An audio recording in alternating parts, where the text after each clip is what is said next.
Hi besties, welcome back to the Midwest Makers podcast. I am Kenna and I am the co-founder of Midwest Fragrance Company, and this is where we have real honest conversations about building a maker business that lasts. I recently asked in our community what you guys wanted to hear me talk about next on the podcast, and the question I saw the most was, how do I scale my business? So I really wanted to dive into this topic a little bit more and actually share with you an important step that I think that a lot of makers skip. If you are in the early or even the middle stages of your maker business, chances are you're doing a lot of things by yourself. Maybe you're wearing all of the hats. You're probably tired. Hi, same. Maybe you're wondering when it's supposed to start feeling easier. And potentially all you can think about is how to grow your business more, how to scale. At least that has been my experience. I started really thinking about how to talk about this topic in a broad way that could really meet everyone where they were at. But my first instinct was to ask, what does scaling mean to you? Because ultimately, the definition of what it means to you is most likely going to be different than what it means to me. And so getting clear here really is the first step. So let's start by defining. Scaling is one of those words that we throw around a lot in business. It's a buzzword. And I've really started to notice that we use words like scaling or growth or marketing or strategy. And we say them like they mean something super specific, but most of the time they don't. They're really just words and they're super vague words. And so when we don't slow down to define them, I think that that's when they can really trip us up. Because we really just start to chase these ideas without ever deciding what they actually look like in our lives and in our businesses. And then we end up feeling frustrated and overwhelmed. I don't know if you can see yourself in that, but I totally resonate. So our first step on this journey is to slow down and take some serious time to identify that question. What does scaling mean to me? And I actually want you to literally pause this episode right now and do a little journaling on that exact question and just see what comes up for you. Okay, did you do it? Okay, seriously, pause me and do it.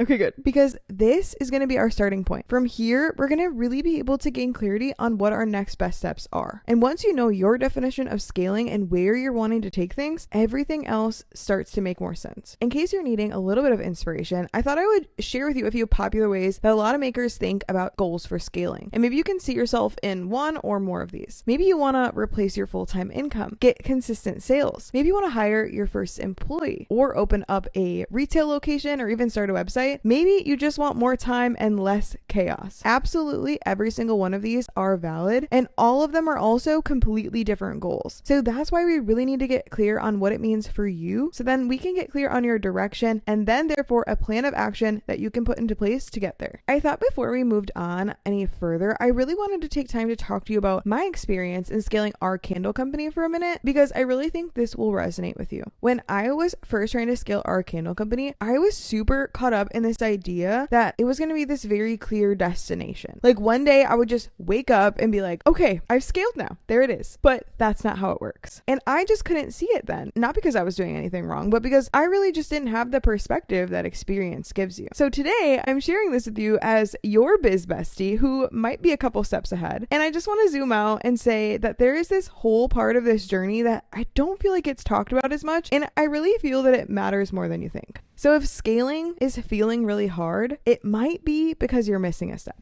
So this episode is part 1 of scaling. And part 1 is not about growth tactics. It's not about doing more. It's not about blowing up overnight. It's about stabilizing. It's about the foundations. And I want to really talk about the reality of scaling and what it actually is and what it's not, so that you can really shape your expectations realistically. Because maybe you'll listen to this and you'll think, yep, I have done all this already. I am ready to scale. Or maybe you'll think, oh, I'm in the foundations phase. Or maybe you see a little bit of both of these happening for you at the same time. And for us, that's where we are at right now a little bit too, is we are definitely in the middle of solidifying while scaling at the same time. And that can be a lot, but all of these are okay. One isn't better than the other. All are hard in their own ways, and they're all part of the process. And I always say this, but early on in business, I thought that the further I got along, the easier that it would get. And that just has not been true. And I laugh at myself when I think back at how goofy that is, because there really are problems to solve at every single level. level. And I've had to learn to become a new version of myself at every single level. And you can't jump ahead to scale without going through all of the lessons and things that you'll learn in the foundations phase. And actually, a mentor of mine once helped me to really see this by comparing it to a video game. She said that if you jump from level 1 straight to level 10 without playing through levels 2 through 9, you're not going to have the skills to beat level 10. And I was absolutely mind blown by thinking about it this way, because business and honestly life works this exact way. You have to go through all of the levels to level up your skills. But here's the thing, somewhere along the way, so many of us absorbed this idea that if we're doing business right, things would just click and be easy, just like I thought. But here's the real truth, is that the work that actually supports scaling in the early and middle stages of business is really freaking boring. And I say that with so much love, and I wish it wasn't true, but it is. So if you're in there doing the boring work, my friend, I see you. I see you so much right now, because I am you. I'm doing the same things. I want to start to really talk and get clear about what this means when I'm talking about foundations work. And I really just don't want it to stay this vague term. And so I thought I would kind of start to define what a few of these things might look like in your business. When I'm talking about this foundations work or this stabilizing work, I'm talking about things like creating a product that people actually want. Super great quality, super great packaging. People actually want it. It's a super, super awesome product. And maybe it means simplifying your product line, or even understanding your numbers, even when they're messy, creating repeatable processes instead of winging it. Or maybe it's fixing the same problems that you keep running into, or building systems so that everything isn't stuck in your head, building trust with your customers, showing up consistently. Maybe it's even creating marketing or customer service or production systems that you can really build on. This is the work that doesn't look like progress, but it's the reason that progress becomes possible later on. It's the phase where you get clear on what you're actually trying to build, where this business is going, and what matters and also what doesn't. Because once you have that direction, decisions start to get easier. For example, if you never want to hire employees, this is going to really shape your decisions. Or if you know that your goal is that you want to replace your income, that's also going to shape your decisions. My mentor taught me to think of this phase of business like a tree's roots. Without them, a tree cannot stand on its own and it's just going to topple right over. Something that I really want to slow down on and talk about is that if your business is feeling chaotic right now, scaling won't fix that. It will just make the chaos louder. More orders aren't going to fix messy systems. More sales aren't going to fix clear offerings. And more growth is not going to fix burnout. And most makers actually don't need to scale yet. They need to stabilize. And stabilizing is not a step back, and it's not failure. It's how you build something that can really grow without costing you your sanity. Going back to talking about when we started to scale our candle company, we intentionally entered a season that we called focusing on the foundations. Is where we slowed down and asked, what's actually driving this business forward? What are we doing that isn't moving the needle? What no longer makes sense for where we're going? And what are we truly passionate about? And these are questions that you could ask as well. We started to focus our time on where we saw the biggest return. We got really clear on what our priorities were, and we created systems to make processes easier and repeatable so that when we were ready to grow, we were prepared. And we started to cut what wasn't moving things forward. And this is super hard, but also 100% necessary. And I think I learned through this process that the things that get you to one level are not always the things that get you to the next level. And it's a really hard lesson to learn, but it really taught me the importance of refinement and doubling down on what was working. And all of that work was not super exciting, but sometimes you have to slow down to speed up. Before we wrap up, I want to talk about the cost of skipping this foundations phase and why sometimes scaling feels so hard if you're trying to scale before you've done this. When you try to scale before things are stabilized, it usually doesn't show up as a business problem first. It shows up as burnout, as constant overwhelm, as decision fatigue, starting to resent your business, feeling behind no matter how hard you're working, or starting to question yourself. Maybe you see yourself in some of these, maybe you see yourself in all of these. It's okay if you do. I even see myself in these as well. And you might start thinking that the problem is you, that you're not cut out for this, that you're doing something wrong. But most of the time, the problem isn't effort or ability. It's that the business just doesn't have the structure yet to support growth. So if you've been feeling exhausted or frustrated or emotionally drained by your business, I just really want you to know that it's usually a sign that something needs to be stabilized, not scaled. You don't need to go and fix absolutely everything overnight. I just wanted to talk to you about this topic so that you could really slow down for a minute and ask yourself some important questions. Identify what season of business you're in and gain some clarity. Maybe you're truly ready to scale, or maybe you're in the foundations phase. Wherever you are, it's exactly where you need to be right now. There's no right or wrong answers here. In a future episode, I want to talk more about what scaling can look like after you have the foundation in place place with some real examples. If you have any specific questions about scaling your business or from your specific situation, please leave them in the comments and I'm going to pick a few and talk about them and maybe just give you some thoughts and ideas. That's it for today, besties. If anything in this episode resonated with you, I'd love to hear about it in the comments. And if it didn't apply, let it fly. You're not behind, you're building. Thanks for spending time with me. We're cheering you on every single step of your maker journey.